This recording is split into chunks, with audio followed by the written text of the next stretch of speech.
Nós esperamos tantas coisas, não é verdade? E eu estou aqui nessa sala onde tem tantas coisas para fazer e tantas coisas para agilizar, e estava me recordando, eu espero o Senhor que vai vir. Mas eu me lembro do sonho de encontrar um menino pequeno, que ressignificasse toda a minha história. E ele conseguiu fazer isso. Por isso, ele é a semente que germina no meio da história para dar um bom fruto, o fruto da salvação. Que nós possamos nos lembrar, ele veio para nos dar o fruto da salvação. Viva esse terceiro dia do retiro e se abra a acolher a semente do Verbo no seu coração. Rezemos juntos. Que alegria estarmos juntos, eu, você, nós, para este terceiro dia do nosso retiro de Advento. O Advento é o tempo da espera, em que nós nos comunicamos com Israel e com toda a humanidade à espera daquele que vem. Aquele que vem ao fim para saciar a fome, a sede, o desejo do início, porque fomos feitos para ele.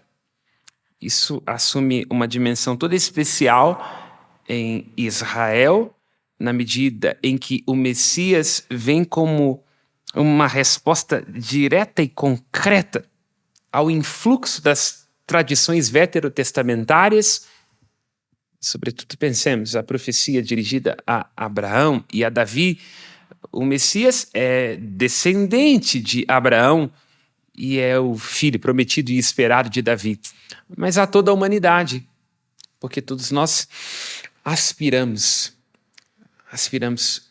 por aquele diante do qual todas as nações baterão no peito e que é o que irá revelar o sentido oculto e profundo por detrás da história. E cada um de nós sabe e tem que dar conta dos próprios desejos. Desejamos coisas particulares, momentâneas, que na verdade se comunicam com o grande desejo, único necessário a respeito do que fala Cristo. A melhor parte, para além das nossas agitações nessa vida de Marta, a parte que não nos será tirada. Pois bem, para estes outros 2 dias, neste itinerário tão saboroso do tempo do Advento, que nos prepara para aquele tempo que é chamado por Marcelo na peça Hamlet de tão sagrado e tão doce, que é o tempo do Natal. Pois bem, o Advento é um tempo grave e grávido. Há até uma relação etimológica com estas duas palavras. É grave, por isso as 2 primeiras semanas, belíssimamente conduzidos fomos pelo padre Diego, refletimos sobre o Senhor que vem, como juiz. Se dissolverão os séculos, passará este mundo presente, grave, e esta vinda do Senhor e aquilo que acontecerá no fim vai sendo a cada dia aproximada. E que a nossa vida santa, como cantamos, apresse a volta do Senhor, que logo vem. A segunda parte do Advento ela é toda dedicada a irmos à manjedoura. Passamos do grave ao grávido, meditando este mistério profundo do Deus que se encarna no seio da Virgem Maria e do Cristo que deve se formar em nós.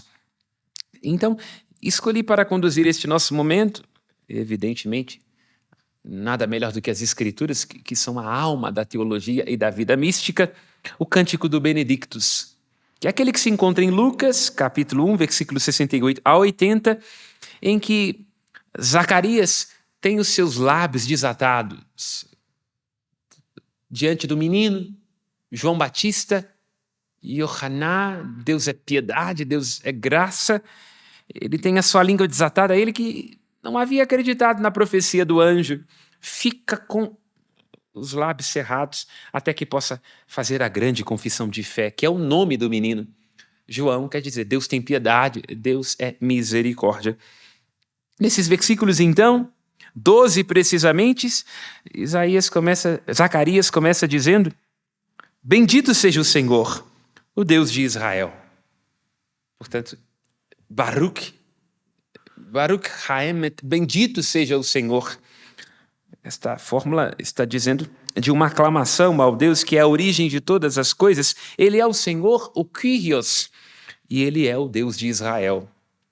Portanto, Isaías irá dizer daqui para frente que o Deus que agiu com misericórdia é aquele mesmo que desde o princípio, desde a constituição do povo, o acompanha. É ele que fez surgir uma força de salvação, um cornus salutis, como lembra a Vulgata, uma força capaz de salvar. Ou seja, o Goel, o Salvador do Antigo Testamento, surgiu da casa de Davi. Então, Zacarias, o seu nome quer dizer isso, Zacar, está dizendo que Deus fez surgir da casa de Davi uma força de salvação, conforme ele prometeu. Aqui passamos da compreensão exegética à hermenêutica. Temos que repousar nas promessas de Deus. O tempo do advento é tempo de voltar a esperar, já preparando para o outro ano que vem, possivelmente com as mesmas coisas e com os mesmos desafios, mas com algo de novo que poderá acontecer se deixarmos que Deus seja a força de nossa fraqueza, de que a promessa de Deus renove os nossos projetos, porque os projetos são dele.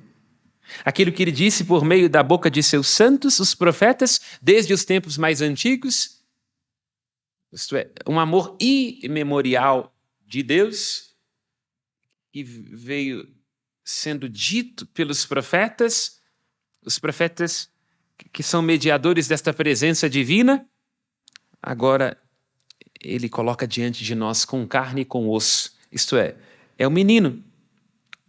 O amor de Deus é tão antigo e tão novo.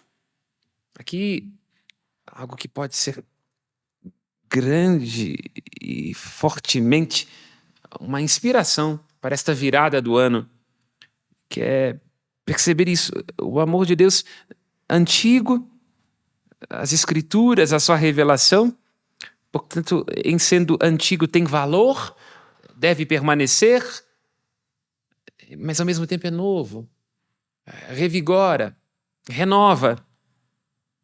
O Senhor, versículo 72, tratou com misericórdia os nossos pais, recordando-se de sua santa aliança. O Senhor se recorda sempre, o Senhor se lembra. Todas as vezes em que nós temos mulheres estéreis no Antigo Testamento, como consequência do pecado, o útero seco, se diz, o Senhor se lembrou. Se lembrou porque é Ele quem dá descendência, é Ele quem concede a terra, é Ele quem garante a fertilidade. Por isso o Senhor tem para conosco um amor que se recorda, que nunca se esquece, que não caduca. E ele se lembra do juramento feito a Abraão, que é nosso pai. De Abraão, da fé de Abraão, da promessa feita a ele, que decorre todo o influxo de esperança do Antigo Testamento. Abraão, que é pai deste povo, segundo a carne, pai nosso segundo a fé, e que é amigo de Deus, como lembra Daniel no capítulo 3. Veja, Zacarias está dizendo que Deus não se esquece daqueles que são seus amigos. Como se encontra a sua amizade com Deus? Como ela está sendo cultivada?